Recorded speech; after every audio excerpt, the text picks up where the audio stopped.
para saludar. Buenas tardes a todos y todas las personas que nos acompañan el día de hoy. Mi nombre es Leonardo Verónico, soy profesor e investigador del Centro de Derechos Humanos de la Universidad Católica de Bello. Con todo el gusto, en nombre del centro, estamos hoy acompañando al bloque constitucional, la agrupación del bloque constitucional en este evento para conmemorar el Día Internacional en contra de la corrupción, declarado así por las Naciones Unidas en el año 2003, que se celebró desde el año 2004 en virtud justamente del cumplimiento de la Convención de Naciones Unidas en contra de la corrupción, para dar un poquito de introducción a lo que estamos conversando, a lo que estaremos conversando perdón, el día de hoy. Esta es la segunda edición de un evento que tuvimos presencialmente en la mañana de hoy en las instalaciones del campus de Montalbán de la Universidad Católica de Bello. Ahora estamos en las instalaciones del Centro Internacional de Actualización Profesional, CIAP, haciendo esta versión en modalidad híbrida para todas las personas que nos acompañan en Zoom, justamente porque ese mandato, por decirlo de alguna manera, de Naciones Unidas, ese desiderato de la celebración, de la conmemoración, mejor dicho, del día de hoy, pasa porque la sociedad civil, las universidades, los estudiantes esta mañana, nos agrupemos y nos vinculemos a trabajar justamente en temas en contra de la corrupción. Un tema que pasa muy de la mano o está muy vinculado con temas de violaciones a derechos humanos, y es la razón por la que el Centro de Derechos Humanos hoy apoya al bloque constitucional en esta iniciativa, porque la corrupción, como muy bien sabemos, va de la mano con todos estos flagelos de violaciones a derechos humanos, incluso considerarse vinculado a las grandes y masivas violaciones sistemáticas de derechos humanos, pues cuando la corrupción es sistémica, justamente apunta hacia estos temas. La razón por la que la universidad, el Centro de Derechos Humanos también tuvo un interés especial en apoyar este evento es porque este año la conmemoración está apuntada hacia involucrar a la juventud y cómo este flagelo de la corrupción afecta a la población juvenil de una forma, pues, por supuesto, diferenciada, como es este grupo. Un poco lo que estuvimos discutiendo esta mañana. Lo voy a traer algunas de las apreciaciones que pudimos sacar de esa conversación que tuvimos con los estudiantes esta mañana. Yo creo que con esa introducción ya le puedo dar paso a las dos panelistas principales del día de hoy. Voy a mi izquierda, primero está la profesora Milagros Betancourt, quien es profesora de Derecho Internacional Público de la Universidad Católica Andrés Bello, miembro del bloque constitucional, y a su lado está la doctora Cecilia Sosa, profesora de Derecho Público, también de la Universidad Católica Andrés Bello, de la Universidad de Venezuela y del Exterior. Hoy en día sería el cargo de directora del bloque constitucional, directora del bloque constitucional que lleva las reglas de esta agrupación, que dejaremos bien a la profesora Milagro, sea quien nos hable un poco del bloque y la razón de motivación principal de este evento. Muchas gracias, Leonardo. Muchas gracias al Centro de Derechos Humanos de la Universidad Católica, bueno, por compartir con el bloque constitucional esta iniciativa de hacer una actividad con motivo del Día Internacional contra la Corrupción. El bloque constitucional es, para quienes no lo conocen, un grupo de opinión que se formó en el año 2016 bajo la coordinación fundado por la doctora Sosa y el doctor Román López Corredor, quien falleció recientemente. Y su objetivo fundamental es promover el conocimiento de la Constitución de Venezuela en todos los estratos de la sociedad, tanto en los niveles académicos como en los niveles comunitarios. Y por eso hemos emprendido una cruzada de promoción, como si fuera un producto, de promoción de la Constitución para que la gente conozca sus derechos, las garantías que tienen esos derechos de la Constitución y sobre todo para generar cultura ciudadana que bastante nos hace falta. El tema de la corrupción ha sido un tema transversal en esta cruzada. Bueno, porque lamentablemente es un flagelo que nos afecta y que de alguna manera impide el ciudadano pueda ejercer a cabalidad por su derecho. No quisiera extenderme más y le doy la palabra entonces a la doctora Sosa para su presentación. Bueno, muchas gracias, Milagro. La verdad que yo agradezco infinitamente al Centro de Derechos Humanos de la Universidad Católica de Trujillo haber podido realizar esta mañana y esta tarde con ustedes este encuentro. El tema fundamental que acordamos, el marco que integra la temática de esta tarde, es fundamentalmente la Constitución como instrumento contra la corrupción. Ustedes se preguntarán, ¿cómo? ¿Cómo la Constitución va a ser un instrumento contra la Constitución? Porque no me hablas de las leyes, porque no me hablas de las normas internacionales. Y bueno, también lo vamos a hacer, pero tenemos esta particularidad en Venezuela, especialmente porque somos, no sé, personas muy especiales, pero es difícil encontrar en constituciones, en el derecho comparado, esta lucha con tener órganos que se apeguen a los valores y principios que la Constitución tiene y también cómo se le encarga de alguna forma al ciudadano el hecho de tener un desempeño en su vida familiar, en su vida social y en la vida institucional regido por la ética. Ese somos nosotros desde el punto de vista de este código de vida que es la Constitución. Los dos temas que nos ocupan esta tarde son, por una parte, el sistema anticorrupción, como les decía, con que cuenta Venezuela, sobre el cual voy a hacer algunas consideraciones y posteriormente Milagros Betancourt nos va a hablar de la transparencia en la gestión pública, o sea, cuáles son los efectos que tiene la corrupción en la sociedad. En lo que respecta al desarrollo del primer tema, o sea, ¿cuál es el sistema anticorrupción que tiene la Constitución de 1999? Podríamos decir que la Constitución está dividida en 4 grandes áreas. A veces digo que en 2 para decir que hay la estructura del poder y la estructura de los derechos y garantías, pero realmente, si la vemos en su integridad, tenemos en primer lugar las normas fundamentales, en segundo lugar, derechos, garantías y deberes. En tercer lugar, la organización del poder público para volcarse hacia la garantía de esos derechos y la protección de la Constitución. Yo diría que esas son las 4 grandes áreas constitucionales de las que disponemos. Si vamos al tema de las normas, vamos a llamarlas fundacionales, que están igualmente en el prólogo, pero entrando propiamente en buscar digamos, el enclave, la normativa que tiene que ver con la lucha contra la corrupción, lo primero que nos encontramos es que resulta que nuestra república se fundamenta en un patrimonio moral. O sea, ya en el primer artículo se dibuja un comportamiento de la sociedad y de los poderes que está de acuerdo a la norma, inspirado en la doctrina de Simón Bolívar, y habla directamente de que ese patrimonio moral protege los valores de libertad, igualdad, justicia y paz internacional. Ese inicio que se desarrolla en ser un Estado democrático, social, de derecho y de justicia, nos lleva a unos valores superiores a los cuales ya no solamente es la protección de los derechos humanos, uno de ellos, sino fundamentalmente y por primera vez incorporamos la ética como un valor superior. Es decir, así que todo lo que se haga en Venezuela, todo el funcionamiento del Estado como órganos o del Estado como ciudadanía está regido por la ética.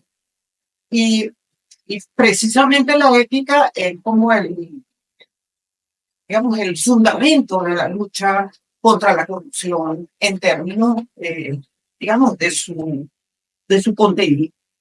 Pero si vamos a los fines del Estado, que están en el artículo 3º, volvemos nuevamente a poner en marcha que queremos la construcción de una sociedad en la cual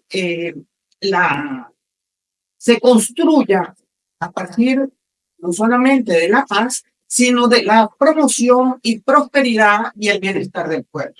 ¿Cierto? Para tener un bienestar, para tener una prosperidad, yo tengo que tener un país con una fortaleza moral y ética que permita precisamente que los recursos del Estado se dirijan hacia donde tienen que ir, que es en definitiva el cumplimiento de las garantías de los derechos humanos. Siguiendo con estos elementos fundadores, observamos que cuando desarrolla cómo debe ser el gobierno de la República Bolivariana de Venezuela, me habla de responsable. Y no hay duda que la responsabilidad del gobierno está directamente vinculada al comportamiento de su equipo de funcionarios en todos los niveles bajo esa norma que posteriormente veremos que de violentar la responsabilidad que le corresponde a cada funcionario, obviamente estaríamos ya eventualmente, si tiene que ver con el patrimonio público, en una situación absolutamente de una realidad corrupta, así de simple. Por otra parte, en materia primacía de la Constitución, que es la primera vez que expresamente lo tenemos en la Constitución, vemos que todos estos elementos por los que estamos destacando de la Constitución están por encima de cualquier ley. Es decir, no hay ninguna ley que pueda desnaturalizar o negar los elementos a los cuales nos estamos refiriendo. Si vamos al tema de los derechos humanos, yo diría que lo primero es que todo comportamiento de un ciudadano, todo comportamiento de ejercicio de un derecho tiene que ser lícito. Y así lo dice la Constitución. Entonces, si yo me asocio, tiene que ser con fines lícitos. Si yo, por ejemplo, tengo una negativa expresa de que no puedo hacer algo, quiere decir que si yo violento esa norma constitucional, que particularmente llama la atención, no podemos decir que sea una técnica constitucional muy ajustada a los cánones normales, porque decir en una norma como en el artículo 53, no se permitirá el financiamiento de asociaciones con fines políticos. No, es decir, tajantemente no. Quiere decir que si yo me salgo de ese criterio, obviamente entro en un criterio de ilícito. O quiere decir también que si yo utilizo los fondos del Estado para hacer propaganda o actividad política, la Constitución está diciendo que no me lo permite. En ese sentido, toda la gestión pública de participación de la población en la ejecución y control de la gestión pública, que es un tema que más bien lo va a desarrollar Milagros Betancourt, nos pone como en evidencia de esa participación que no hemos asumido en la lucha contra la corrupción. Ahora, veamos también cómo, siguiendo la secuencia del texto constitucional, el artículo 66 nos dice: los electores tienen derecho a que sus representantes, todos, directos e indirectos, rindan cuentas públicas. Es decir, me está diciendo, además, que esa cuenta pública tiene que ser transparente y tiene que ser periódica. Es difícil que en este momento un ciudadano sienta que los funcionarios del Estado están presentando cuentas públicas. Solamente estamos acostumbrados a ver un presidente de la República presentando su plan o presentando su memoria, que a veces duran 7 horas y la verdad es que la persona termina por no tener claro cuál es el contenido de las políticas públicas y de la ejecución presupuestaria que ha tenido. El derecho de asociarme con fines políticos está exigiendo de alguna manera que igualmente no se permitirá el financiamiento con fines políticos con fondos provenientes del Estado, como les estaba comentando anteriormente. De manera que los mecanismos de control tienen que asegurar la pulcritud, fíjense bien, del origen y el manejo de la misma. Cuando, obviamente, ese financiamiento se realice por contribuciones privadas, que es lo que está consagrado en la Constitución. Pero veamos el derecho al trabajo. El derecho al trabajo es un hecho social, ciertamente, como lo declara el artículo 89, pero después me dice las condiciones materiales y morales e intelectuales del trabajo. Morales, es decir, me está diciendo que el Estado está obligado a mejorar esas condiciones morales, a transmitirle al trabajador, y fíjense la incidencia del sector privado, no solamente en el sector público. Por otra parte, a las directivas sindicales, la Constitución expresamente les obliga a hacer declaración jurada de bienes. Fíjense, declaración jurada de bienes a personas que ni siquiera son funcionarios.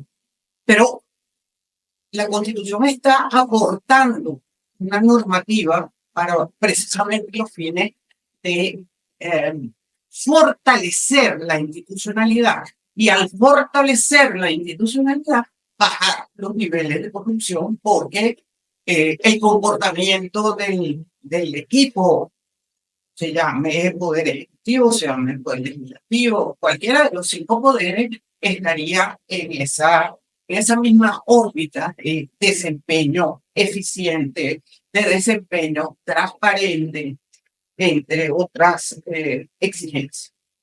El derecho a la educación. Bueno, en el derecho a la educación me interesa destacarle que las personas que educan, no hace diferencia, por cierto, en niveles, pero las personas que educan tienen que tener una reconocida moralidad y de comprobada idoneidad académica.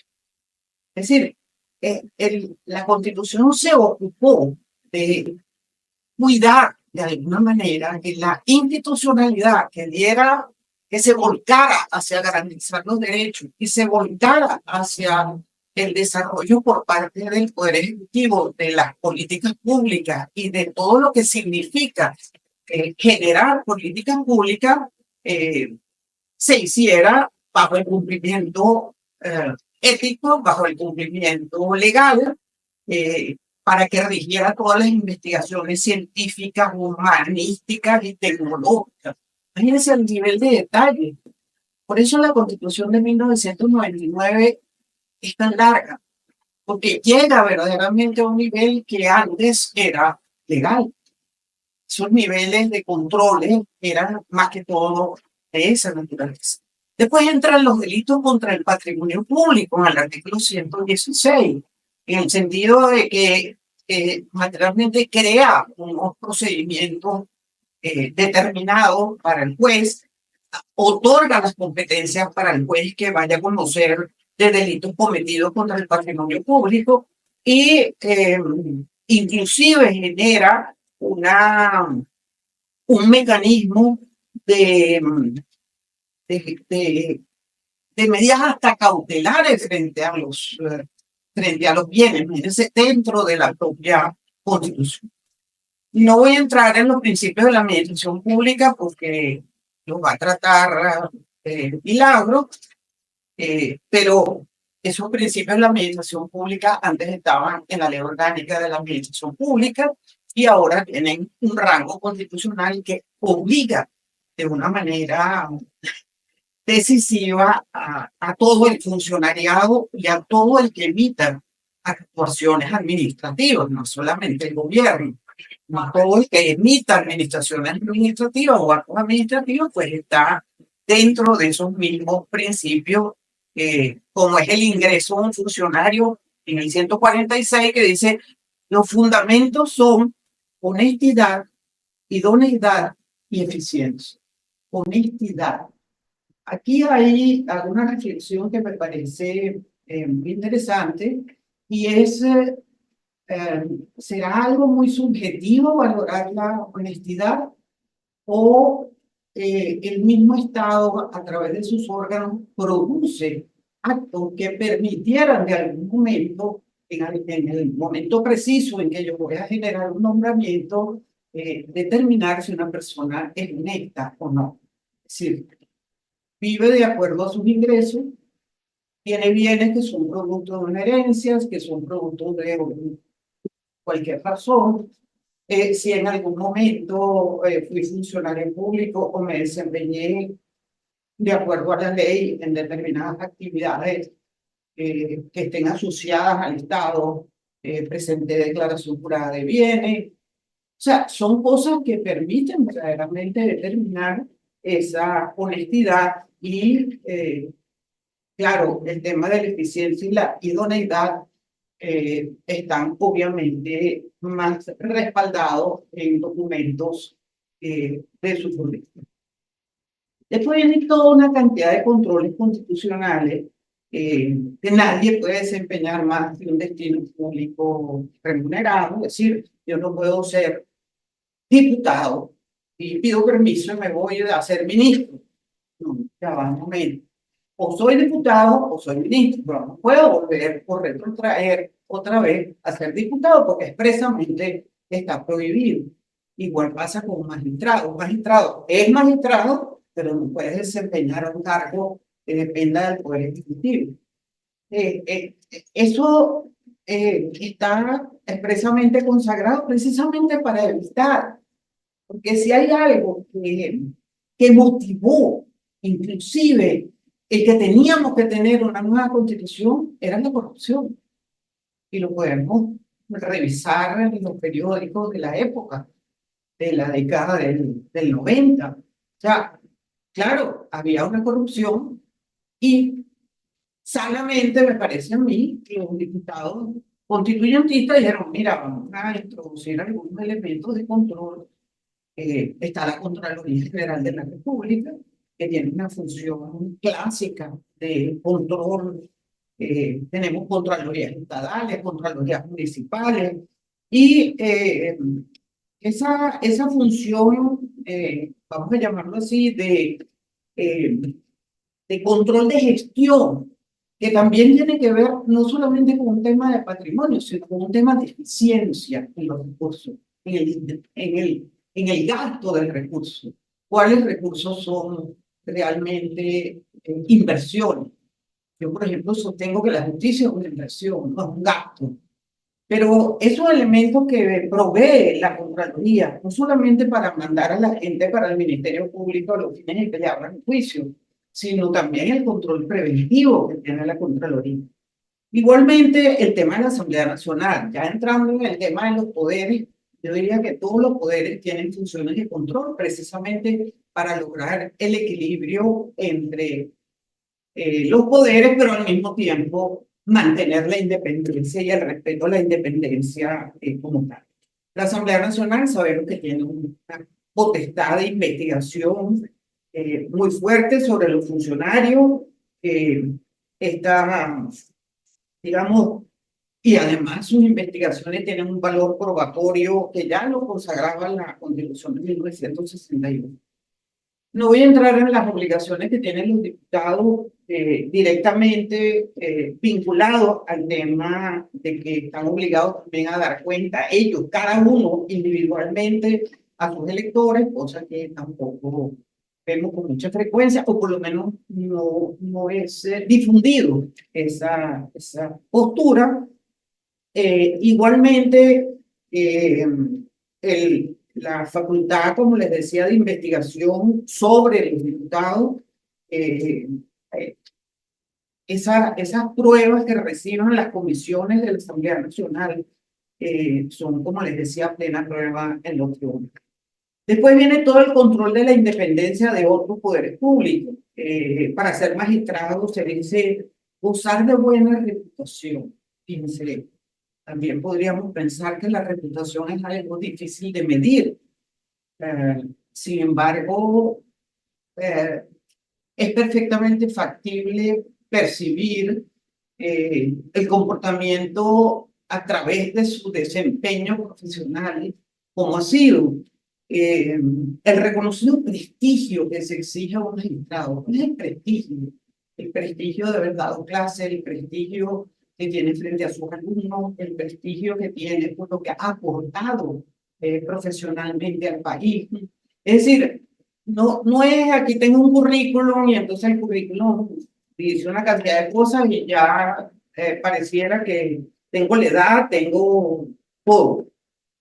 Este control que está además concretado en el Código de Ética del Juez venezolano, por primera vez también en la historia venezolana, curiosamente los magistrados a través de una sentencia se eximieron de que el Código de Ética se le aplicara a ellos, aun cuando el artículo dice expresamente el régimen disciplinario de los magistrados y jueces. O sea, no entiendo cómo se pudieron escapar, no sé si por considerarse que ellos son los más altos jueces de la República, es posible que estuviera mal redactado el artículo, pero eso es lo que dice. El otro aspecto de la lucha contra la corrupción en la clave constitucional es del poder ciudadano. No hay ninguna duda que los tres órganos que componen el poder ciudadano concentran de alguna manera lo que sería el control sobre la corrupción. Si la institucionalidad de esos tres poderes fuera realmente fuerte, fuera sólida y realmente, en particular, ejerciera sus funciones, teniendo en cuenta también que se da mucho en la Constitución el tema de la prevención, el tema de la alerta, el tema de la educación, de la educación, de la cultura constitucional para ser los mejores ejemplos del funcionamiento del Estado y de la relación entre los ciudadanos y el poder. Quiero insistir más, pero el poder electoral, que es el garante de la legitimidad de la representación de los ciudadanos, dice claramente: los órganos del poder electoral garantizarán la igualdad, confiabilidad, imparcialidad, transparencia y eficiencia de los procesos electorales. Y más adelante dice que los órganos del poder electoral se rigen por los principios de independencia orgánica, autonomía funcional y presupuestaria, despartidización de los organismos electorales, imparcialidad y participación ciudadana, descentralización de la administración electoral, transparencia y celeridad del acto de votación y escrutinio. Es decir, en el artículo 293 y 294 se resume perfectamente el mecanismo de control inverso de la ciudadanía frente a la estructura del poder. El control de las finanzas del Estado, no voy a entrar en detalle, pero vuelve nuevamente la Constitución a decir que la gestión fiscal está dirigida por los principios de eficiencia, solvencia, transparencia, responsabilidad y equilibrio fiscal. Fíjense, va generando una maquinaria en la estructura de poder precisamente para lograr esa finalidad de tener de alguna manera el control necesario para que la eficiencia del desempeño de los poderes, cada uno de ellos en su respectiva competencia, sea lo mayor para expresar su competencia hacia la ciudadanía. Concluyo diciéndole, primero, que la corrupción no produce riqueza.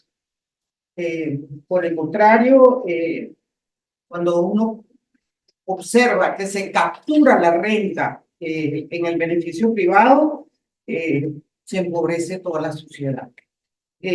Por eso es que tenemos que analizar la corrupción desde el parámetro de cómo evidenciar que no es un tema patológico, no es un tema porque somos caribeños, no es un tema porque somos vivos, no es un tema por el lugar o por la idiosincrasia del venezolano. No, el tema de la corrupción se fundamenta en la debilidad institucional, en la falta de cumplimiento de las tareas propias de cada órgano. Y por otra parte, no hay duda de que el combate contra la corrupción implicaría superar nuestras debilidades institucionales, para lo cual debemos prepararnos. Y en segundo lugar, termino diciendo, menos corrupción siempre equivale a más democracia. Muchas gracias. Gracias a usted, profesora doctora Cecilia Sosa. Pasamos una vez con usted, profesora Benito, y le paso el grupo, por favor. Muchas gracias. Bueno, yo me voy a referir después de este análisis pormenorizado que ha hecho la doctora Sosa en nuestro texto constitucional, que me ha servido también de introducción a lo que voy a hablar. Me voy a referir a la transparencia de la gestión pública y a los efectos de la corrupción en la sociedad. Este elemento, la transparencia de las actividades gubernamentales, es una aspiración que todos los ciudadanos hemos tenido desde tiempos remotos, porque es fundamental para lograr que un Estado funcione de manera eficiente y en beneficio de la sociedad. Por ello, digamos, desde hace muchísimo tiempo se ha venido trabajando en cómo abordar el tema de lograr esta transparencia que está vinculada necesariamente al tema de la corrupción. Y en los años 90, para ser precisos, se inició la comunidad internacional inició una cruzada para adoptar instrumentos que comprometieran a los estados en lograr esta aspiración y en la lucha y el combate contra la corrupción. Precisamente en el año de 1994, y paradójicamente por propuesta de Venezuela, en la primera cumbre de las Américas celebrada en la ciudad de Miami, personalmente, quien era jefe de Estado de Venezuela, Rafael Caldera, propuso la adopción de una convención interamericana contra la corrupción, lo cual fue aplaudido y aceptado por todos los estados miembros de la OEA. Y después de 2 años de arduas negociaciones, se adoptó aquí en Caracas en el año 1996 esta convención. Y allí, dentro de sus aspectos fundamentales y que motiva la adopción de la convención, se estableció que, como comprometimos a los estados dentro de sus propios sistemas institucionales, se crearan medidas destinadas a crear, mantener y fortalecer normas de conducta para el correcto, honorable y adecuado cumplimiento de las funciones. Es decir, para ser transparentes en la gestión pública.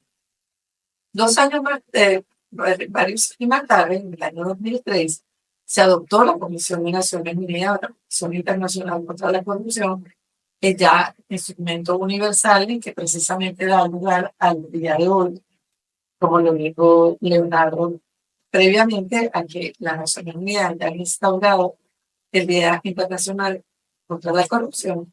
Y allí los estados, en este texto, instrumento internacional, establecieron en su preámbulo los principios de debida gestión de los asuntos y los bienes públicos, equidad, responsabilidad e igualdad ante la ley, así como la necesidad de salvaguardar la integridad, fomentar la cultura de rechazo de la corrupción. Es mucho más lo que dicen estas convenciones, pero si no, tendríamos que dedicar una charla nada más que para las convenciones internacionales.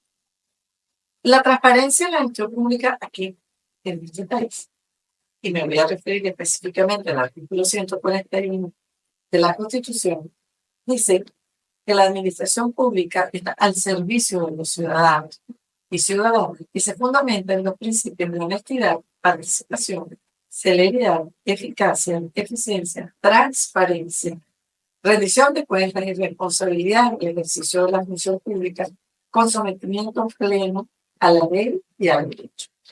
Estos principios están incluidos, mencionados, pero todos, en mi opinión, están resumidos en uno que resulta de extrema importancia, como es el principio de la rendición de cuentas, que es la herramienta que tenemos los ciudadanos para lograr que efectivamente esa transparencia se traduzca en un gobierno eficiente.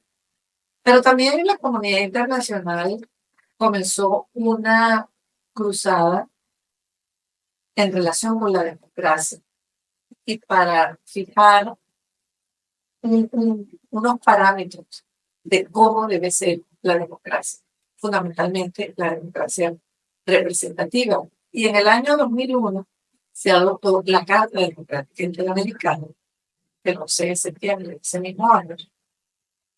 Y allí, dentro, los estados establecieron que la transparencia, junto con la probidad y la responsabilidad en la gestión pública, constituyen componentes esenciales de la democracia y son los principios fundamentales para conducir una gestión pública. Hablando de democracia, yo quisiera recordar cuál es el modelo de democracia que establece la Constitución del 99 y que está dirigido, tiene el preámbulo de la misma, a crear una sociedad participativa y protagonista. Es decir, que la democracia venezolana, tal como está concebida en la Constitución, va más allá de la simple representatividad de los ciudadanos a través de las personas que se eligen por los funcionarios electos, que es la concepción de la democracia tradicional o democracia representativa. Nuestra democracia, además de ser representativa, exige o plantea la necesidad del derecho a participar. La democracia está hecha y gira alrededor del ciudadano. Y la participación del ciudadano se consagra como un derecho, pero también como un deber. Y dice el artículo 62 que todos los ciudadanos tienen el derecho de participar libremente en los asuntos públicos, directamente o por medio de sus representantes elegidos.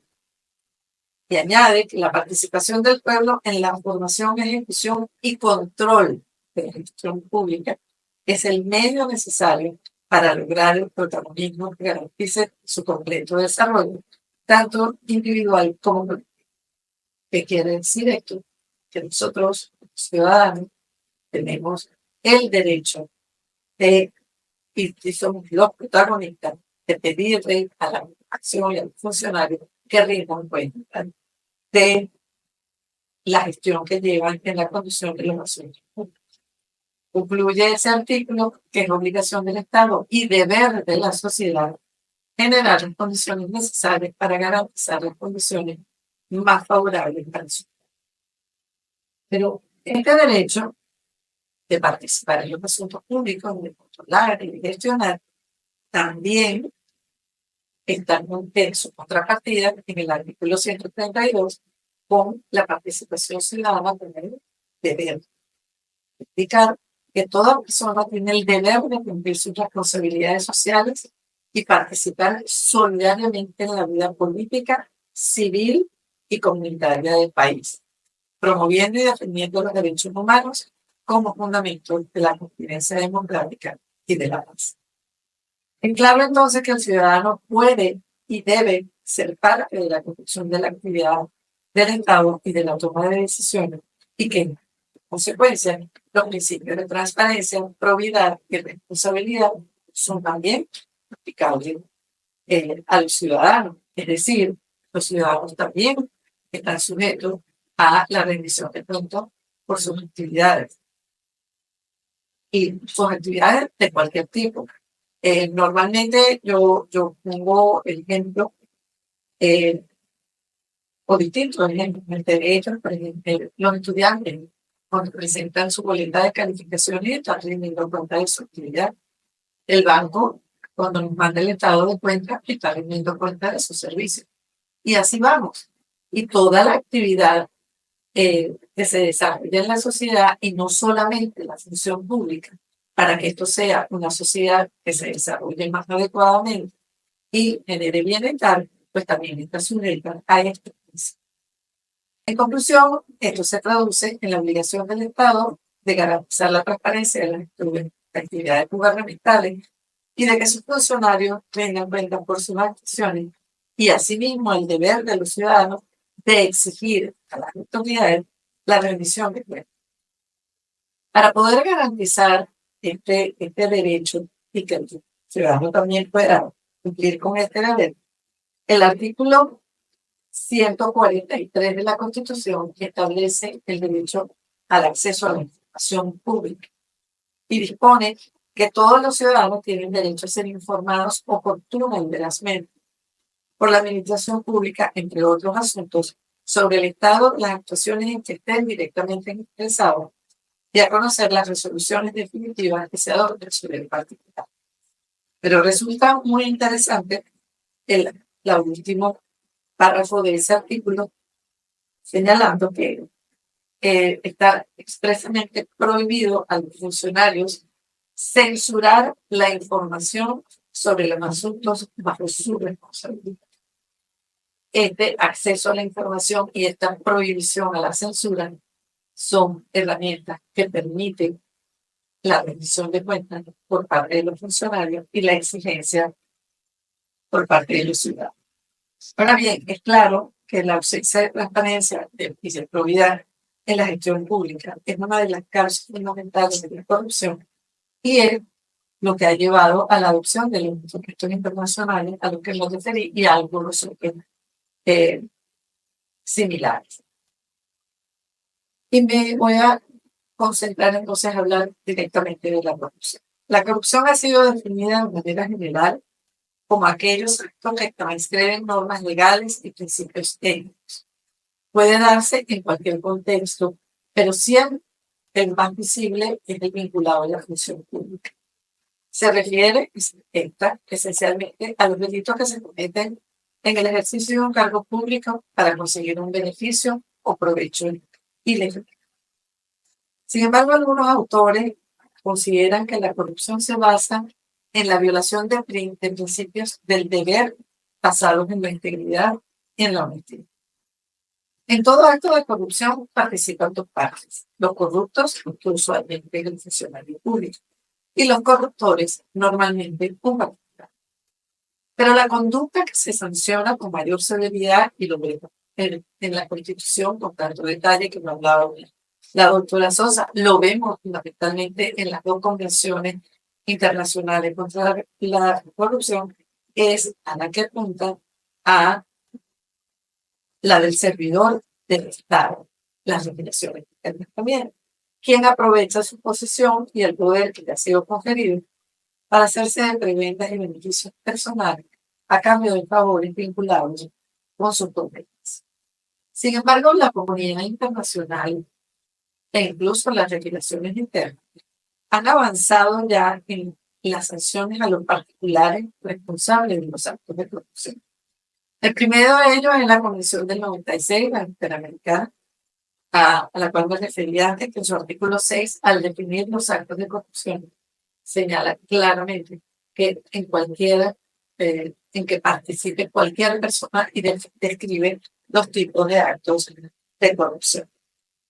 Y lo mismo sucede, por ejemplo, con las convenciones internacionales que tienen que ver con la delincuencia transnacional organizada, con el lavado de activos, e incluso con el financiamiento del terrorismo.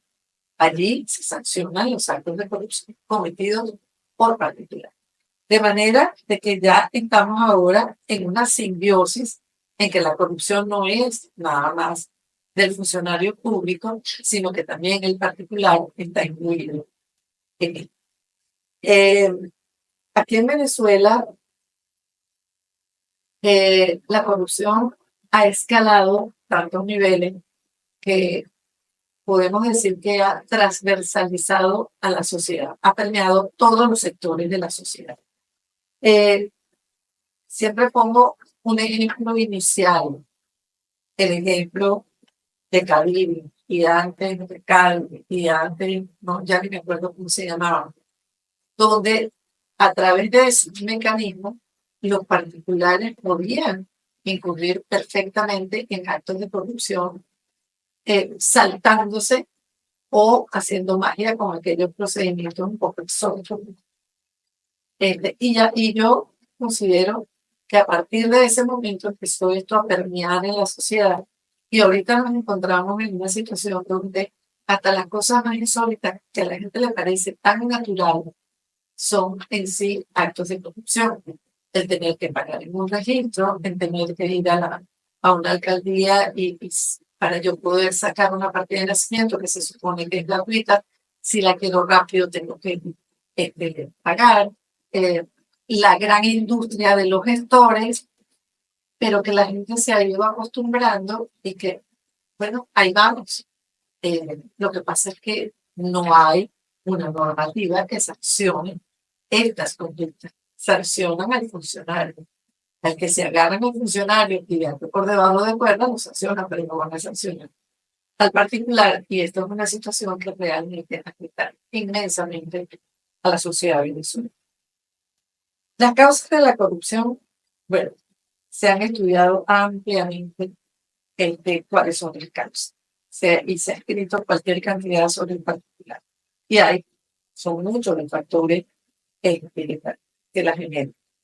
Los más relevantes están siempre vinculados a la falta de transparencia en la función pública, estrechamente relacionados con la concentración de poder en manos de una misma persona o grupo de personas, en la impunidad.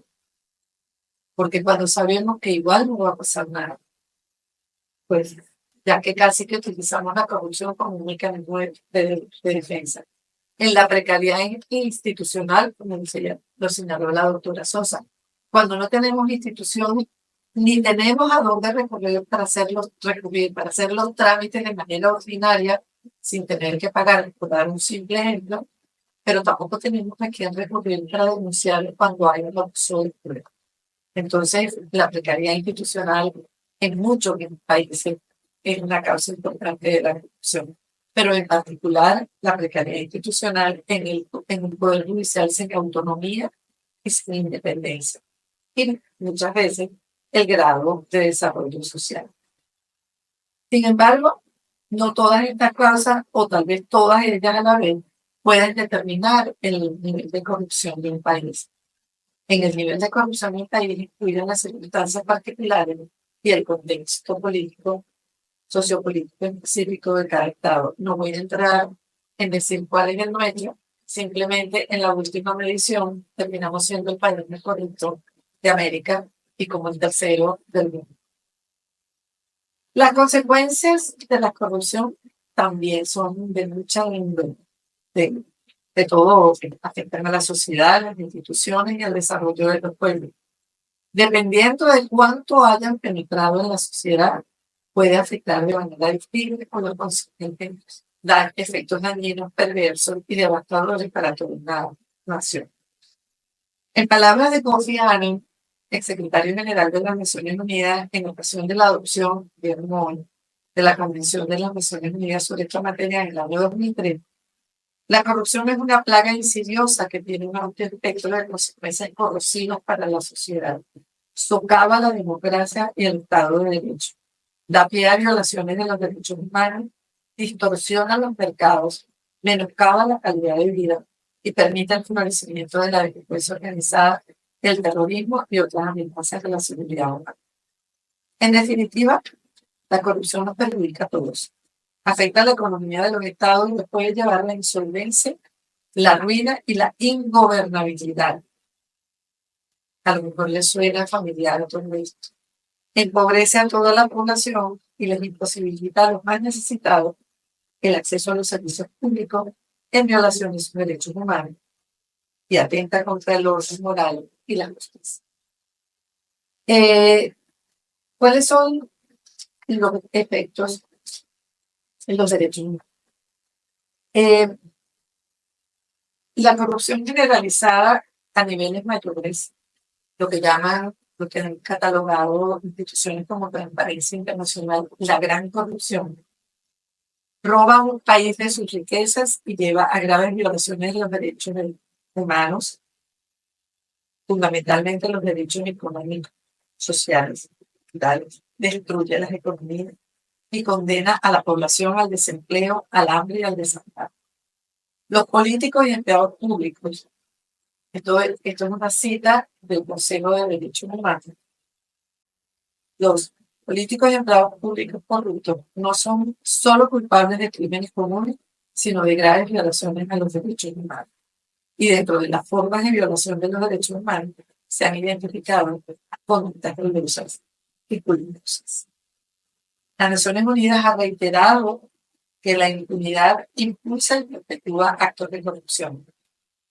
Por ello, el establecimiento de mecanismos efectivos para erradicarlos es una obligación imperiosa con el fin de alcanzar el acceso efectivo a una justicia independiente e imparcial y para garantizar los derechos humanos.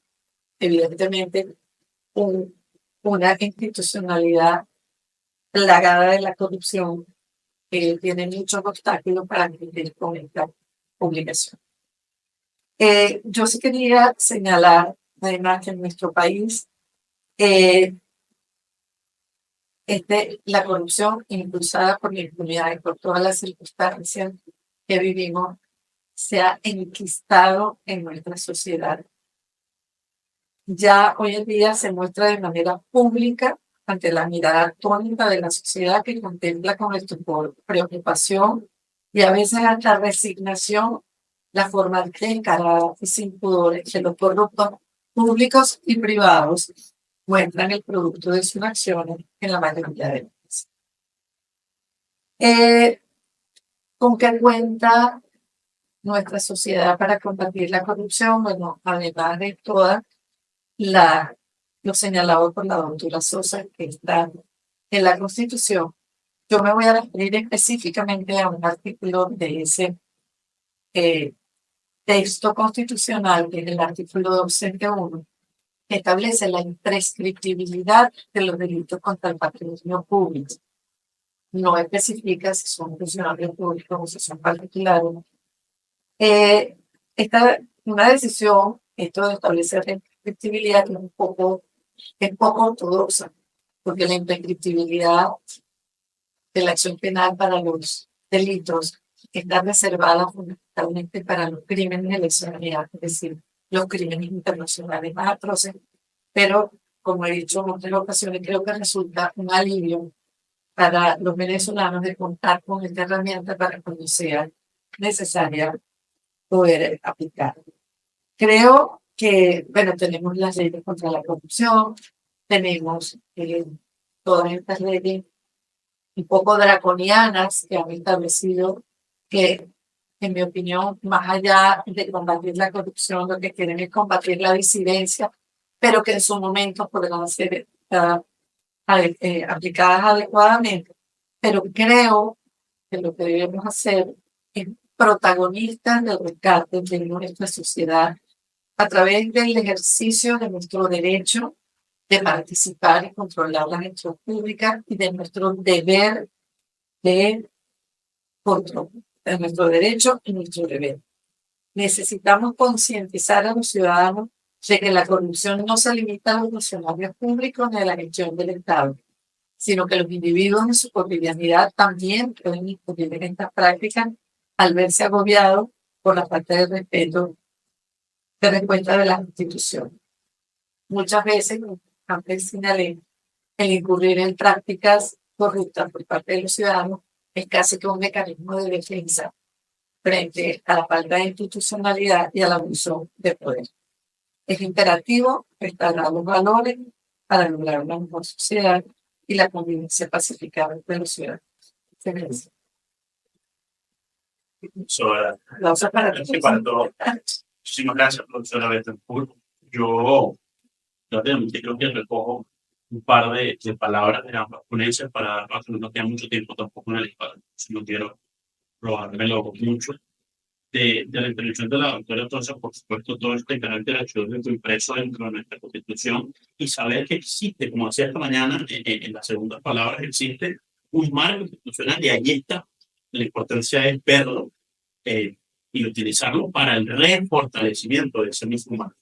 Me gustó mucho las palabras con las que se habló de que decía que la corrupción en Venezuela, especialmente, no es un tema idiosincrático, no es un tema hondureño, sino es un tema de debilidad institucional. Entonces, justamente la Constitución como instrumento, como herramienta para el fortalecimiento institucional es fundamental. Y la profesora Betancourt, pues, por supuesto, todo este tema también del apoyo del derecho internacional, de los comités internacionales para ese fortalecimiento local. Pero la parte que más me gusta propia de su intervención ha sido el final en cuanto a la existencia de lo he escuchado en otros textos, este sistema de pecado, ¿no? Donde pareciera que todo es corrupción, esa transversalización del sistema en todos los niveles y que incluso muy sencillo lo hemos normalizado, ¿sí? Y yo creo que ahí puedo conectarlo con lo que comentaban parte de los estudiantes esta mañana, la importancia de tratar de construir espacios y cultura justamente de transparencia y de rendición de cuentas en esos pequeños espacios. No normalizarlo, no permitir que esas cosas pasen. Se hablaba de exigir transparencia en la universidad, en las aulas, con el profesor, evitar el abuso del poder, porque desde esas pequeñas cosas, pues comienza todo un entramado que forma parte de ese sistema. También hablamos, pues, de toda la corrupción a través de los incentivos y la propia efectividad que pasa porque por ejemplo, lo decía, para hacer un trámite en un registro, por supuesto que es mucho más rápido hacerlo con un gestor, claro, por ahí. Pero es lo que está bien, es lo que administra todo el sistema, entonces parte del comportamiento de cada uno de nosotros puede ayudar a la deconstrucción de ese sistema de pecado y la construcción de un sistema fortalecido institucionalmente que empieza por nosotros, la ciudadanía, y pasa a un plano ya de poder. Yo no sé si tenemos espacio para abrir comentarios. Yo voy a tocar allá, porque estoy tocando allá en la pantalla, a ver los comentarios que hay en el chat. Igualmente, si alguno de ustedes desea intervenir, por favor. Bueno, lo único que quería comentar es que a través de la ley contra la corrupción del 2003 se estableció que el Poder Conal, el Consejo Republicano, iba a dictar un código de ética para los servidores públicos que fue dictado en el 2004. No me equivoco la fecha. Muchísimas gracias por la precisión respecto a eso también, que colaboran con la existencia de un sistema que tenemos por lo menos la suerte de contar con él y que hace falta, pues, para su fortalecimiento. Vemos ahí en el chat de precisiones sobre ambas posiciones, descubriendo la falla existente más que existe en el papel, pues la institucionalidad a la que hay que apuntar ese desiderando que ambas pusieron en sus acciones. Y entonces, por otro, la necesidad de no incluir los corruptores provenientes de la propia sociedad y parte del comportamiento adecuado de la ciudad. Profesora, no sé si desean hacer algunos comentarios del cierre. Allá. ¿Sale una mano? Sí, una mano levantada. Adelante, Carlos Moreno. Buenas tardes. Oye, qué gusto saludar. Aprovecho para saludar a mi buen amigo Leonardo Verónico. Y mientras escuchaba a las dos profesoras, me venía una idea, ¿no? Que el camino a la servidumbre, parafraseando a Hayek, también comienza con la corrupción. Y comienza con la corrupción porque evidentemente que la corrupción, una de las cosas donde ella logra materializarse con mayor eficiencia es en aquellos espacios donde existe concentración de poder y evidentemente donde la contención institucional no es eficiente. Entonces aquí tenemos esto desde una doble dirección, ¿no? Por un lado, la corrupción afecta la calidad de la democracia porque, o sea, la percepción ciudadana en este sentido, frente a escándalos, frente a impunidad, frente a una serie de cosas, va erosionando la confianza en las instituciones. Pero por el otro lado también debilita esas barreras, esa contención institucional que se hace necesaria. Yo creo que el abordaje, en todo caso, debe ser bifronte. Por un lado, el tema de la formación ciudadana y cívica, que es fundamental.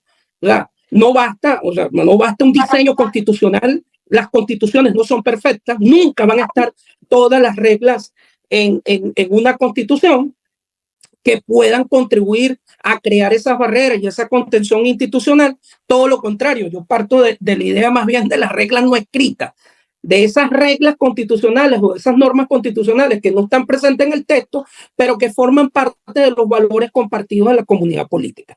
Esos valores solamente pueden ser adquiridos a través de la educación. Entonces, por ahí esa es una fase o una cara. Y el otro tema que también es medular, en mi opinión, es la responsabilidad, obviamente responsabilidad, rendición de cuentas, gobierno responsable, rendición de cuentas, pero sobre todo mano dura. O sea, no puede ser que en Venezuela las penas previstas para los delitos contra la corrupción sean cosas irrisorias.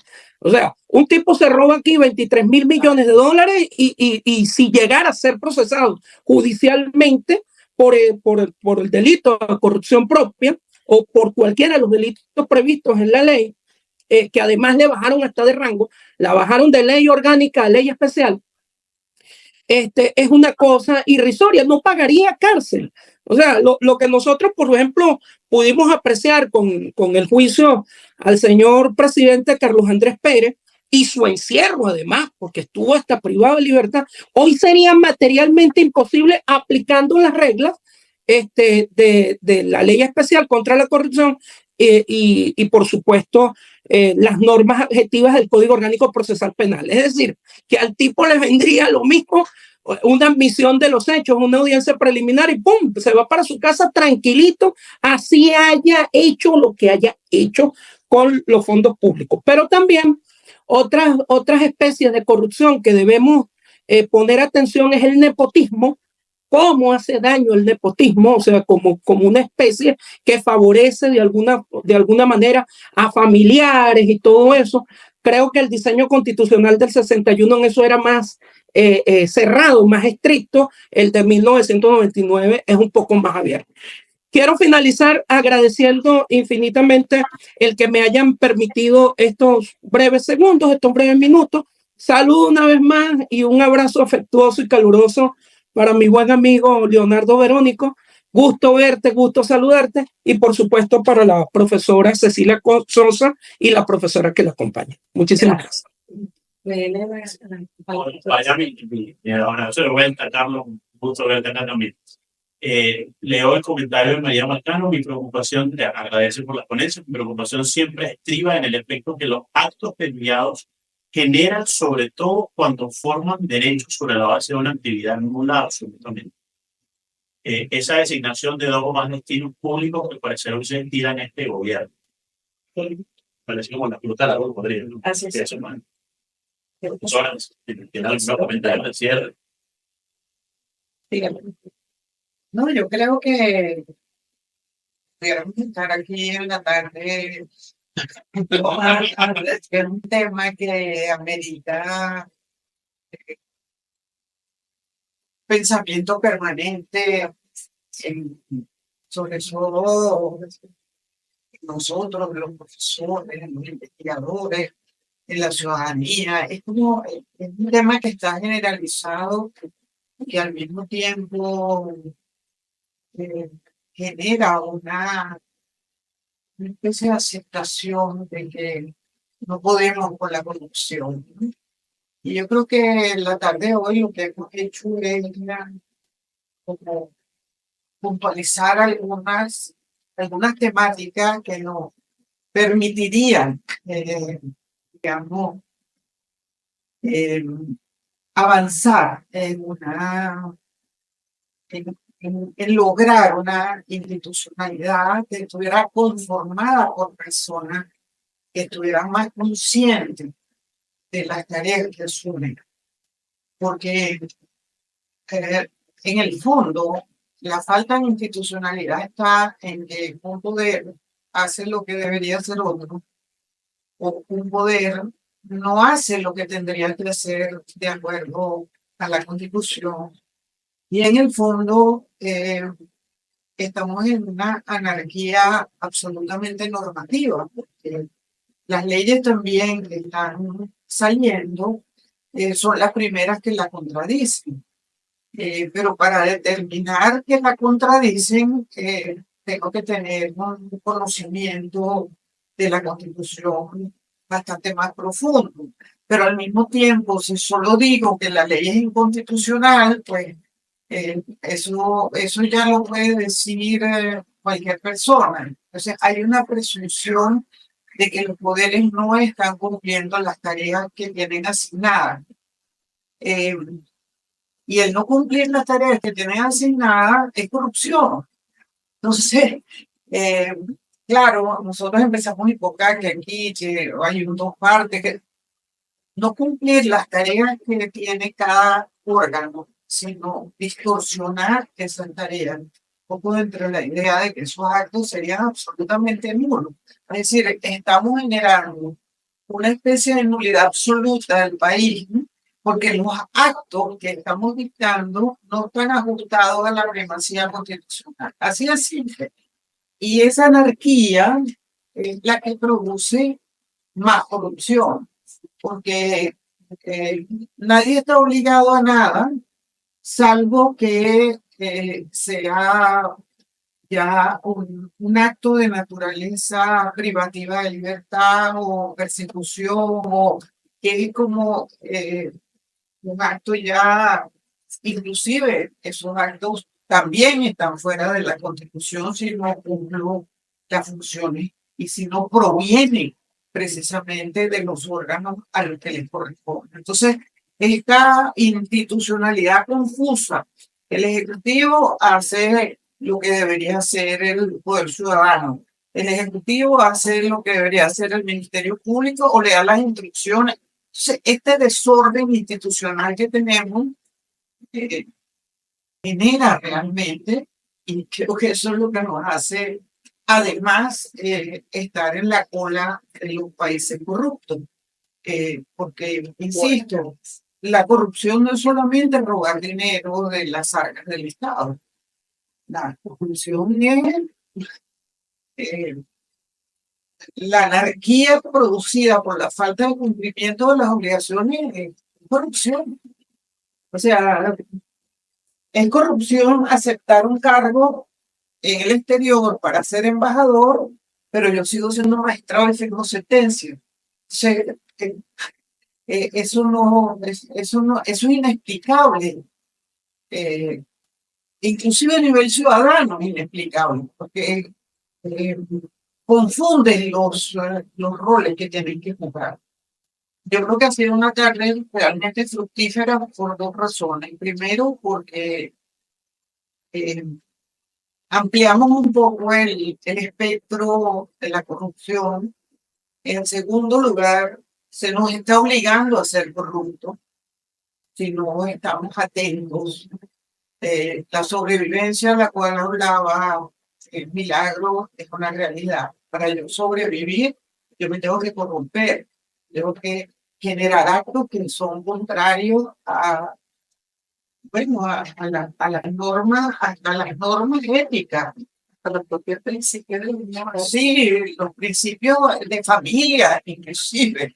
Entonces, y uno se siente mal, pero bueno, y si no lo hago, ¿cómo logro registrar? Si no lo hago, ¿cómo logro estacionarme? Porque el tipo que cuida el espacio, a su vez, que le tengo que pagar para poder estacionarme en un lugar que sirve para estacionar, pero al mismo tiempo esa persona que está allí está sobreviviendo para pedir un dinero para cuidar de un carro. Es decir, es de las cosas más simples.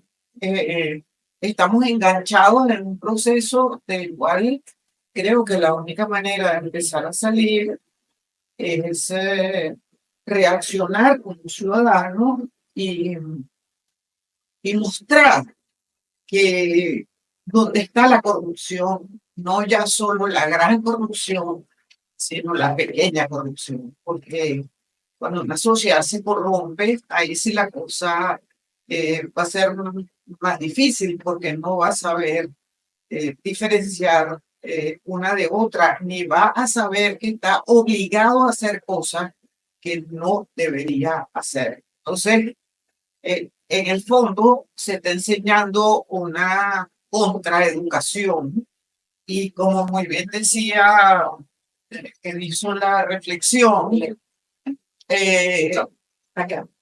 Carlos, que hizo una reflexión muy procedente, bueno, va a llegar un momento en que el orden social va a estar disparado hacia una línea de facilismo de conseguir la cosa en el evento de que la institucionalidad realmente se recupere poco a poco, porque eso es otro problema, es una magia.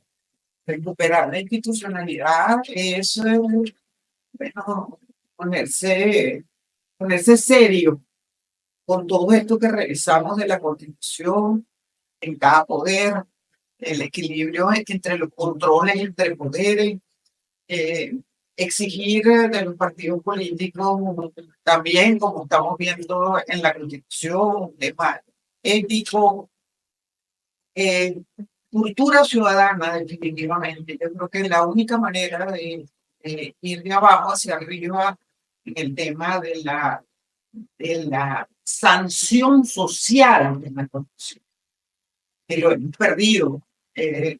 Inclusive a nivel de redes, uno no siente que haya verdaderamente una reacción, digamos, exigiendo rendición de cuentas, por ejemplo, en personas que se han señalado como verdaderamente asaltantes del dinero público. Si bien de mi parte y del equipo, tanto del Centro de Derechos Humanos como del bloque constitucional, le damos las gracias por haberse conectado. Esperamos que esto sirva también como un elemento de multiplicación de estas reflexiones y de verdad agradecemos el haber podido lograr este encuentro. Muchas gracias. Muchas gracias. Gracias a todos por participar. Nos vemos en una próxima ocasión. Así es. Muchas gracias.